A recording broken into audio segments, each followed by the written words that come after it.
ازيكم؟ اهلا بيكم في قناه ريحانه. انا منى محمد. تعالوا النهارده نعمل حاجه كده ترطب علينا في الحر ده. هنعمل مهلبيه شوكولاته بالاوريو او بودنج شوكولاته، اي حاجه اللي تسموه.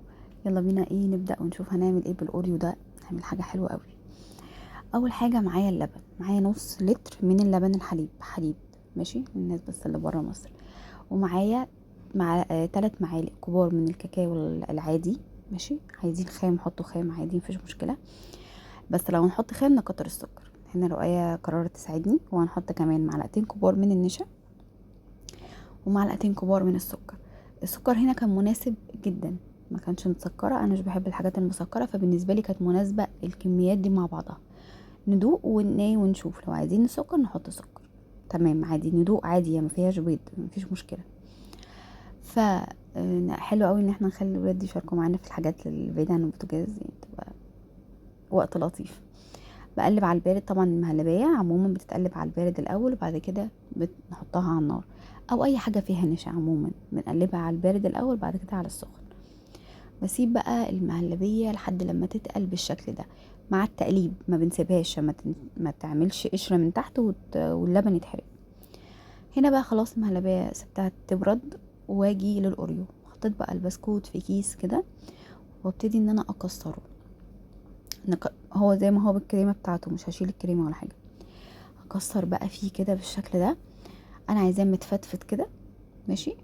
والمهلبيه تكون بردت، ما تحطوش المهلبيه سخنه قوي على البسكوت عشان ما تسيحش البسكوت قوي.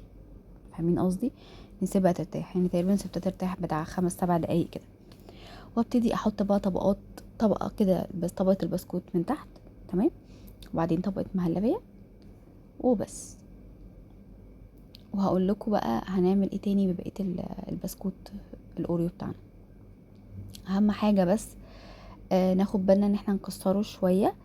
ماشي، وما تكونش المهلبيه سخنه قوي علشان ما تسيحش البسكوت قوي. هنا كانت هديت. ماشي، ببتدي بقى اصب عليها المهلبيه كده. كانت طعمها رهيبه، كانت حلوه جدا جدا. البسكوت اللي تحت ده بقى بعد لما سقع والمهلبيه كده شرب من المهلبيه كان طعمه خطير. مع كمان تركة ان انا سبت شويه من البسكوت للوش، كانت رهيبه. هنا عندكم بقى حلين، يا اما تحطوا بسكوتين كده من فوق زي ما انا عملت، او الحل التاني الاحلى بصراحه ان انا حطيت بسكوت، بقيه البسكوت المتفتفت ده على بقيه الاطباق. بصراحه الاطباق اللي كان عليها بسكوت متفتفت كانت احلى بكتير. ليه بقى؟ لان هي كانت عامله زي ما تكون، او هي بقت عامله زي طبقات كده متناغمه مع بعض. اول طبقه كده البسكوت المقرمش مع طبقه المهلبيه مع بسكوت الاوريو بقى اللي دايب من تحت كده، مديكي طبقه كده غامقه كده طعمها خطير، فكانت حلوه. طيب اشمعنى بسكوت الاوريو اللي اخترتيه؟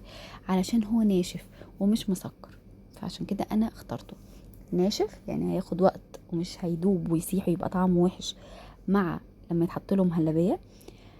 كمان طعمه ما بيبقاش مسكر قوي، عشان كده انا اخترته. بس انما تقدروا اي نوع بسكوت او حتى كيك عادي على فكره بتبقى حلوه. وبس، يا رب الوصفه تكون عجبتكم. باي باي.